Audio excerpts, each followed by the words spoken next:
झील का आखिरी पंछी। क्या आपने कभी सोचा है कि अगर पेड़ पौधे और पंछी अचानक हमारी दुनिया से गायब हो जाए तो जिंदगी कैसी होगी? आज की कहानी है एक छोटे से गांव की, जहां एक झील और उसका आखिरी पंछी सबको एक गहरा सबक सिखाता है। गांव के बाहर एक पुरानी झील थी। चारों तरफ पीपल और आम के पेड़ लगे थे और सुबह सुबह पक्षियों का शोर ऐसा लगता था जैसे कोई मेला लगा हो। लेकिन धीरे धीरे लोगों ने पेड़ों को काटना शुरू किया। किसी ने लकड़ी बेच दी, किसी ने खेत बढ़ाने के लिए काटा और किसी ने नए घर बनाने के लिए। झील अब उतनी हरी भरी नहीं रही। पक्षी एक एक कर उड़ गए, मगर उस झील पर एक छोटा सा सफेद पंछी रह गया था। गांव वाले उसे नन्हा कहते थे। नन्हा हर सुबह झील के किनारे गाता, जैसे उम्मीद जगाता हो। एक दिन 10 साल का बच्चा आरव झील पर आया और बोला, नन्हा तू अब भी क्यों नहीं उड़ जाता? यहाँ तो अब तेरे लिए कुछ बचा ही नहीं। पंछी चुपचाप पानी में अपनी गहराई देखता है। आरव के दिल में सवाल और गहराया गया। आरव ने अपने दादाजी से पूछा, दादा सारे पंछी चले गए, सिर्फ नन्हा ही क्यों रह गया? दादाजी ने गहरी सांस ली और बोले, बेटा शायद वो हमारी आखिरी चेतावनी है। जब तक वो है तब तक हम झील को बचा सकते हैं। अगर वो भी चला गया तो समझ लेना कि हमारी गलती माफ नहीं होगी। आरव की आंखों में चमक आ गई। अगले ही दिन उसने गांव के बच्चों को इकट्ठा किया। सबने मिलकर झील के किनारे पेड़ लगाने शुरू किए। पुराने टायर, प्लास्टिक की बोतलें और गंदगी निकालकर साफ किया। शुरू में बड़ों ने मजाक उड़ाया, लेकिन धीरे धीरे वही लोग भी मदद करने लगे। महीनों बीत गई। झील फिर से हरी भरी दिखने लगी।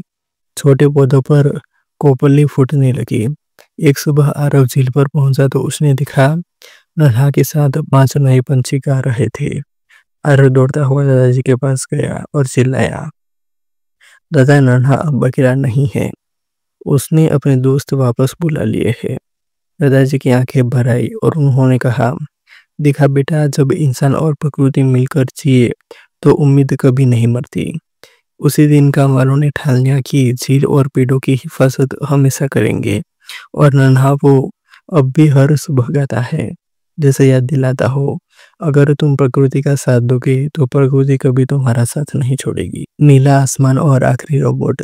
क्या हो अगर एक दिन इंसान तो रह जाए पर उनके साथ चलने बोलने वाले सारे रोबोट गायब हो जाए? और क्या हो अगर सिर्फ एक रोबोट बचा हो, जिसके पास हमारी दुनिया का सबसे बड़ा राज छिपा हो? आज की कहानी है एक ऐसे ही आखिरी रोबोट की। साल था 2099। दिल्ली के ऊपर का आसमान अब नीला नहीं रहा, हमेशा धुंध से ढका रहता था। लोग कहते थे कि रोबोट सब कुछ संभाल लेंगे, खाना, सफाई, शिक्षा, यहाँ तक कि दोस्ती भी। लेकिन अचानक एक दिन पूरी दुनिया के रोबोट बंद हो गए। किसी को समझ नहीं आया कि क्यों। शहर में सिर्फ एक ही रोबोट चालू था। उसका नाम था R3। उसके सर पर हल्की नीली रोशनी जलती रहती थी। लोग उसे अजीब निगाहों से देखते, जैसे कोई भूत हो। एक बार 14 साल की मीरा अपने स्कूल से लौट रही थी। रास्ते में उसने R3 को अकेला खड़ा देखा।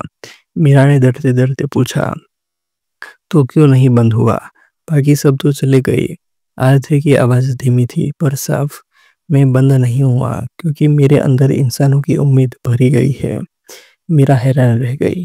उम्मीद? यह मशीन उम्मीद कैसे समझ सकती है?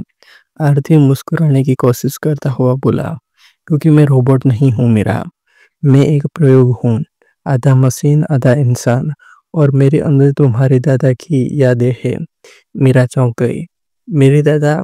लेकिन वो तो 10 साल पहले चले गए। आरती ने कहा, तुम्हारे दादा वैज्ञानिक थे। जब दुनिया मशीनों पर ज्यादा निर्भर हो गई थी, तब उन्होंने अपना दिमाग मेरे अंदर सुरक्षित कर दिया, ताकि अगर सब कुछ खत्म हो जाए तो कम से कम एक चिंगारी बची रहे। मीरा की आंखों से आंसू बह निकले। तो दादा अब भी किस रूप में जिंदा है? रोबोट ने सिर हिलाया। हाँ मीरा, और वो तुम्हें यही कहना चाहते हैं, इंसानियत कभी मशीनों के भरोसे मत छोड़ना। अपना आसमान, अपनी सांसें, अपनी भावनाएं सब संभाल संभाल कर रखना। उस पल मीरा को लगा जैसे नीले आसमान की एक झलक धुंध को चीर कर निकल आई हो। कुछ हफ्तों बाद मीरा और गांव के लोग मिलकर पुराने तरीकों से पेड़ लगाने लगे, हवा साफ करने लगे। आरती अब उनका मार्गदर्शक था, पर उसने हमेशा एक ही बात दोहराई, मैं आखिरी हूँ, लेकिन अगर तुम चाहो तो इंसानियत फिर से शुरुआत कर सकती है। और इस तरह आखिरी रोबोट ने इंसानों को याद दिलाया कि भविष्य सिर्फ मशीनों से नहीं, बल्कि इंसानों की सोच और हिम्मत से बनता है। स्मार्टफ़ोन की कसम, क्या आपने कभी सोचा है कि एक मोबाइल जो हमारी जेब में हमेशा रहता है, कभी-कभी हमारी ज़िंदगी को बचा भी सकता है?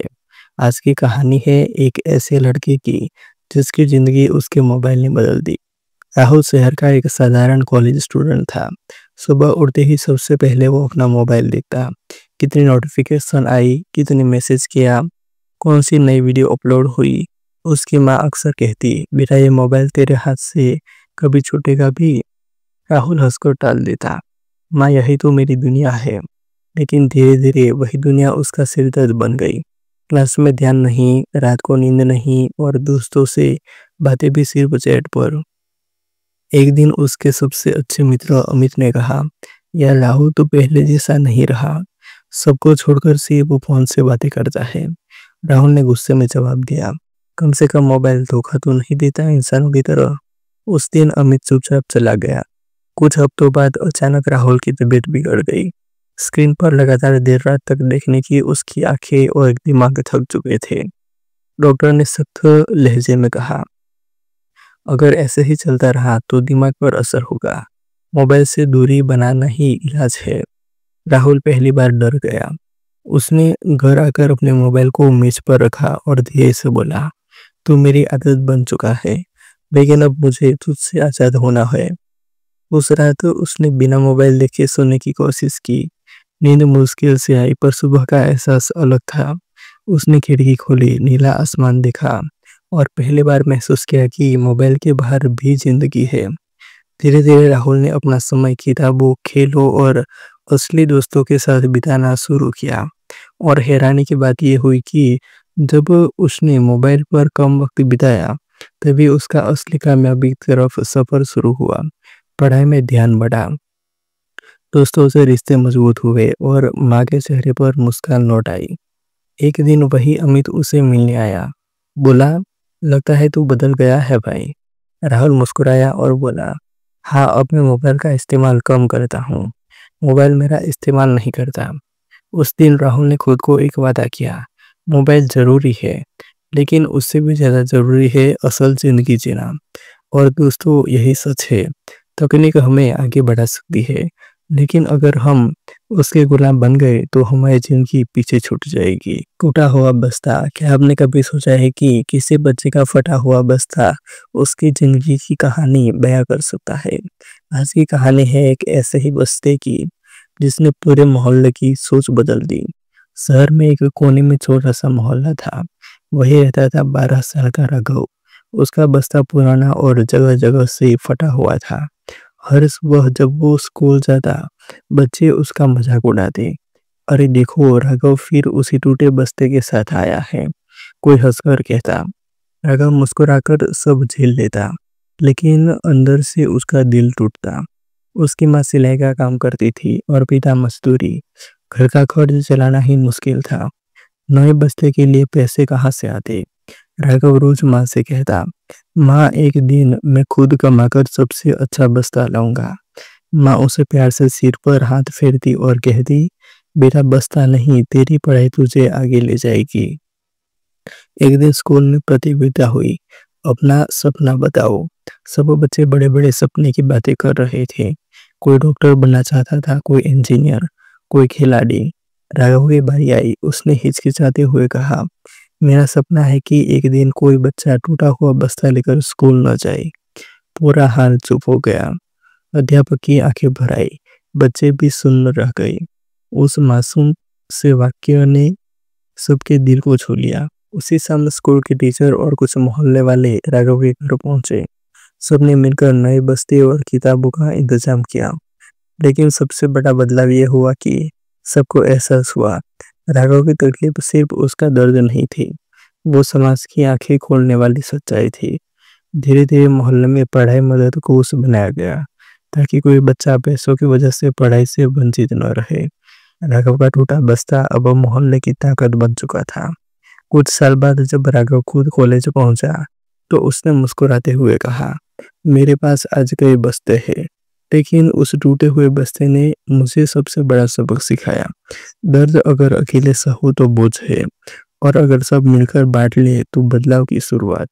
क्या आपके पास भी ऐसे बच्चे हैं जिन्हें हमारी थोड़ी मदद की जरूरत है? गांव का अधूरा पुल। क्या आपने कभी महसूस किया है कि इंसान की असली ताकत उसके पास मौजूद साधनों में नहीं, बल्कि उसके हौसले में छुपी होती है?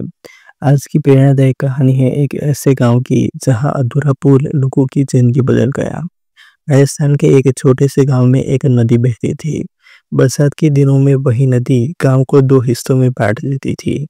बच्चों का स्कूल उस पार था और मजदूरों का काम भी। लेकिन पुल कभी पूरा नहीं बन पाया।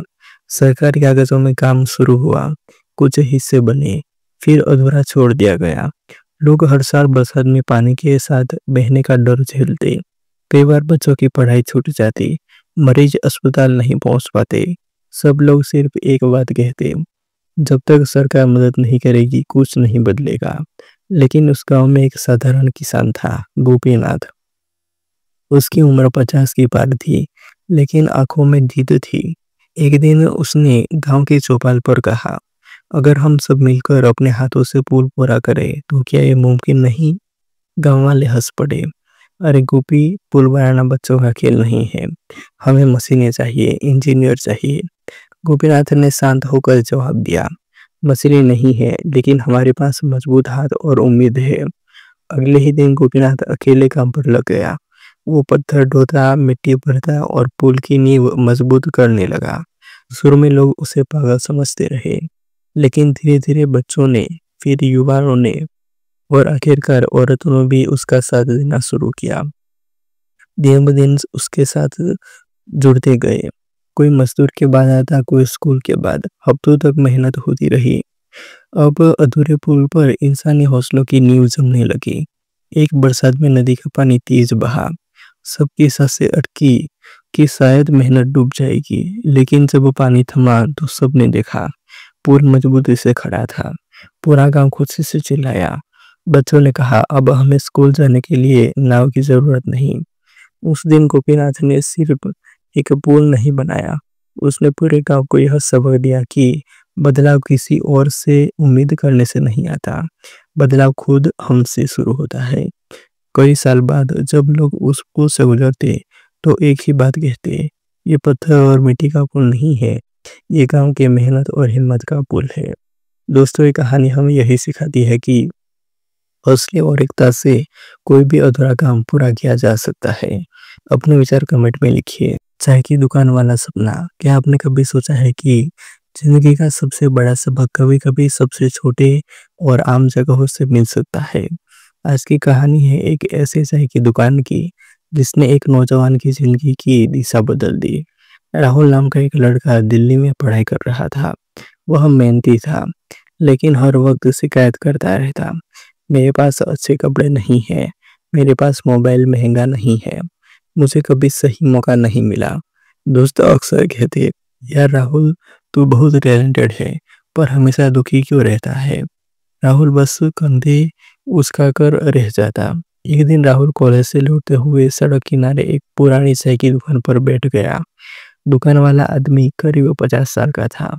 चेहरे पर पसीना था, लेकिन मुस्कुराहट अभी कभी नहीं जाती थी। राहुल ने पूछा, काका आप रोज इतना काम करते हो, थकते नहीं? चाय वाले ने हंसते हुए कहा, बेटा थकान तो सबको होती है, फर्क ये है कि कोई थकान को रोना बना लेता है और कोई थकान को रोटी बना लेता है। राहुल चौंक गया। मतलब? काका ने अपनी टूटी फूटी चारपाई पर बैठते हुए कहा, मैं दिन भर चाय बनाता हूँ। कभी ग्राहक आते हैं, कभी नहीं आते, लेकिन मैं शिकायत नहीं करता, क्योंकि हर कप चाय मुझे याद याद दिलाता है कि मेरा बेटा स्कूल जा रहा है। अगर मैं रोता रहूं कि दुकान छोटी है, कमाई कम है, तो मेरी जिंदगी वहीं रुक जाएगी। राहुल के भीतर कुछ हिल गया। उसने सोचा, जिस आदमी के पास इतने मुश्किल हालात है, वो शिकायत नहीं करता, और मैं जिसके पास पढ़ाई का मौका है, मैं हर वक्त रोता रहता हूँ। उस दिन से राहुल ने अपनी सोच बदल दी। उसने तय किया कि अब शिकायत नहीं, बस मेहनत करनी है। उसने धीरे-धीरे अपनी पढ़ाई का पूरा ध्यान दिया। छोटे काम करके पैसे जुटाए और अपनी ज़िंदगी खुद सँवारने लगा। कुछ साल बाद राहुल एक सफल इंजीनियर बना। जब इंटरव्यू या किसी मंच पर उससे पूछा जाता, आपकी प्रेरणा कौन है? तो वो मुस्कुराकर कहता, मेरी प्रेरणा वो चाय वाला है, जिसने मुझसे सिखाया कि हालात कभी छोटे-बड़े नहीं होते, सोच छोटी-बड़ी होती है। दोस्तों, इस कहानी से हमें यही सीख मिलती है कि शिकायतें छोड़कर अगर मेहनत शुरू कर दे, तो ज़िंदगी खुद बदल जाती है। अपनी राय कमेंट में लिखिए। ₹1 की ईमानदारी। क्या आपने कभी सोचा है कि ज़िंदगी बदलने के लिए करोड़ों की ज़रूरत नहीं होती? कभी-कभी सिर्फ ₹1 की कीमत भी इंसान की तकदीर बदल सकती है। शहर के कोने में एक छोटा-सा चाय का ढाबा था। वहाँ रोज़ाना मज़दूर, रिक्शा वाले और राहगीर चाय पीने आते। उसी ढाबे पर काम करता था 15 साल का लड़का रवि। गरीब घर से था, लेकिन चेहरे पर मासूम मुस्कान हमेशा रहती। एक दिन दोपहर को ढाबे पर अचानक बहुत भीड़ हो गई। सबको जल्दी-जल्दी चाय परोसते हुए रवि की नज़र ज़मीन पर पड़ी। एक चमचमाता हुआ सिक्का लुढ़क उसके पैरों के पास आकर रुक गया। उसने झुककर उठाया तो देखा, वो ₹1 था। रवि ने तुरंत सोचा, ढाबे के मालिक की जेब से गिरा होगा। लेकिन फिर मन में एक और आवाज़ आई, इतना छोटा-सा रुपया कौन ढूँढेगा? इसे रख लो तो शायद घर जाते समय बहन के लिए टॉफ़ी ले जा सकूँ।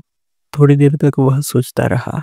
फिर उसने धीरे से वो रुपया मालिक की टेबल पर रख दिया और बोला, चाचा ये ज़मीन पर गिरा था, शायद आपका होगा।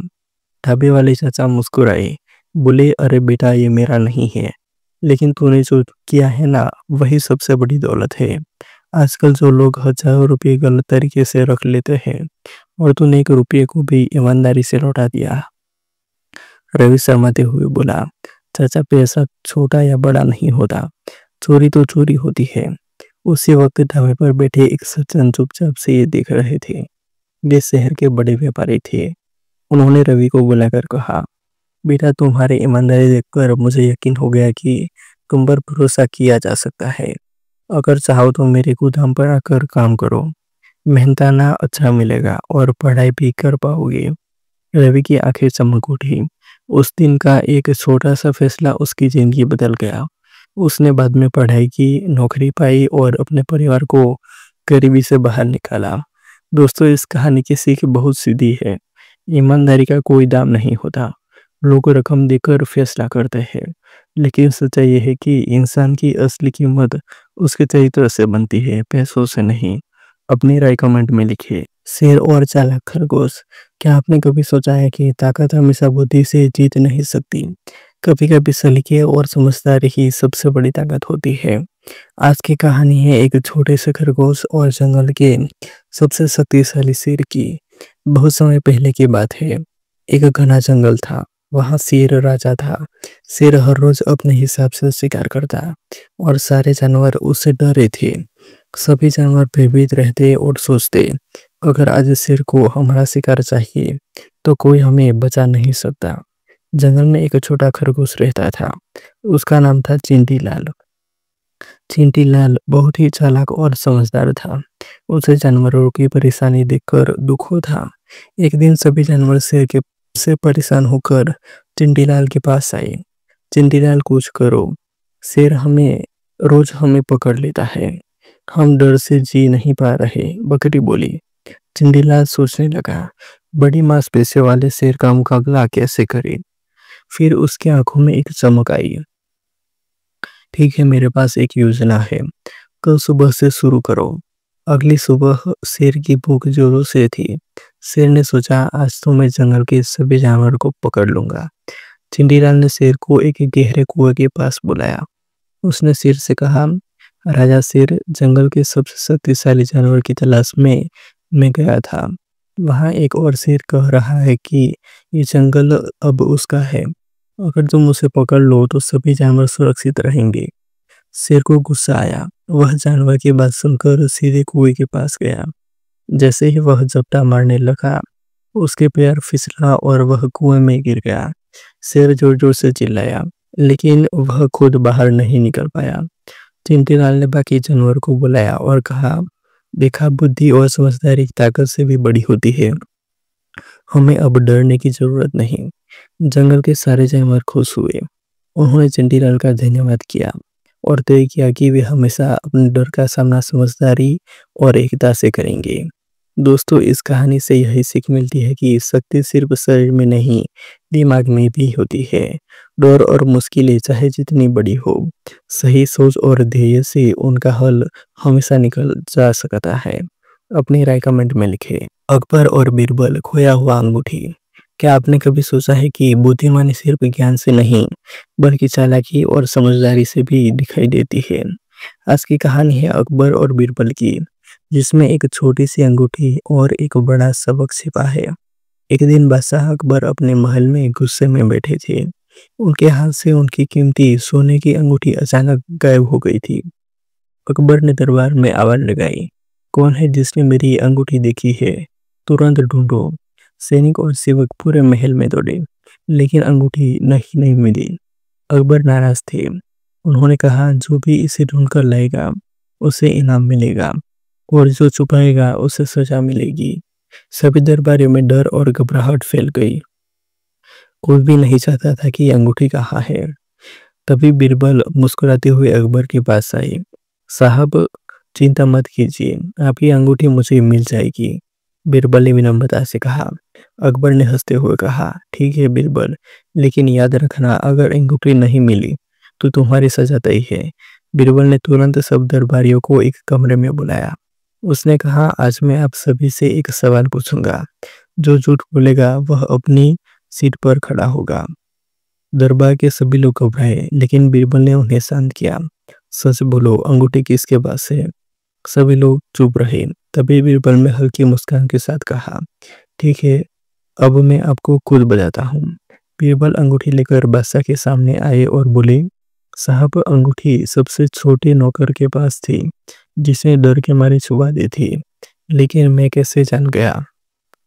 क्योंकि जिसने सच में अंगूठी नहीं छुपाई, उसके हाथ पर धूल और मिट्टी नहीं थी।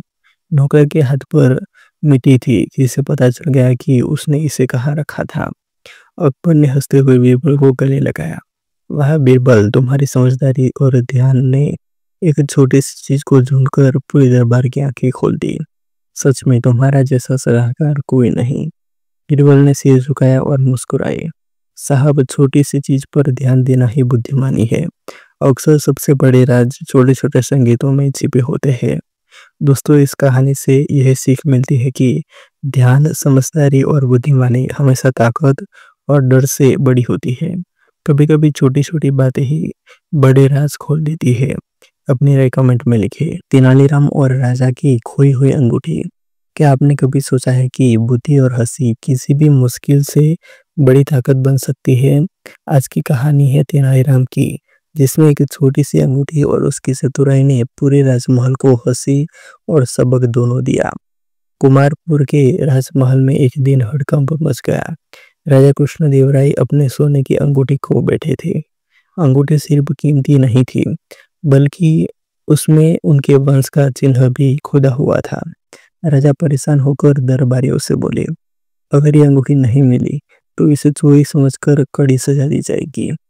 दरबारियों ने हर जगह ढूंढा, लेकिन अंगूठी कहीं नहीं मिली। सभी चिंतित और डर से कांप रहे थे। तभी तेनालीराम मुस्कुराते हुए दरबार में आए। उन्होंने विनम्रता से कहा, महाराज, चिंता मत कीजिए, मैं आपकी अंगूठी ढूंढ दूंगा, बस मुझे कुछ समय दीजिए। राजा ने सिर हिलाया और सोचा, आइए देखते हैं छोटा आदमी क्या कर सकता है। तेनालीराम ने महल के सारे नौकरों और दरबारी कर्मचारियों को बुलाया। उन्होंने बड़ी गंभीर आवाज में कहा, जो इस अंगूठी को छुपा रहा है वह सच बोलकर सामने आई। झूठ बोलने वाला तुरंत बाहर खड़ा हो जाएगा। सभी लोग चुप हो गए। तभी तेनालीराम ने थोड़ी हंसी रोकते हुए कहा, ठीक है, अब मैं आपको ढूंढ कर दिखाता हूँ। तेनालीराम ने महल के आंगन में सबको इकट्ठा किया और जोर से बोले, जो व्यक्ति अंगूठी छुपा रहा है उसका चेहरा मेरे पीछे होना चाहिए। जैसे ही सब पीछे मुड़े, तेनालीराम खुद पीछे हटकर हंस पड़े। वहां खड़ा था राजा का पोती का कुत्ता। जिसके मुंह में चमक रही थी वही अंगूठी। राजा और दरबारी हंसी से लुटपुट हो गए।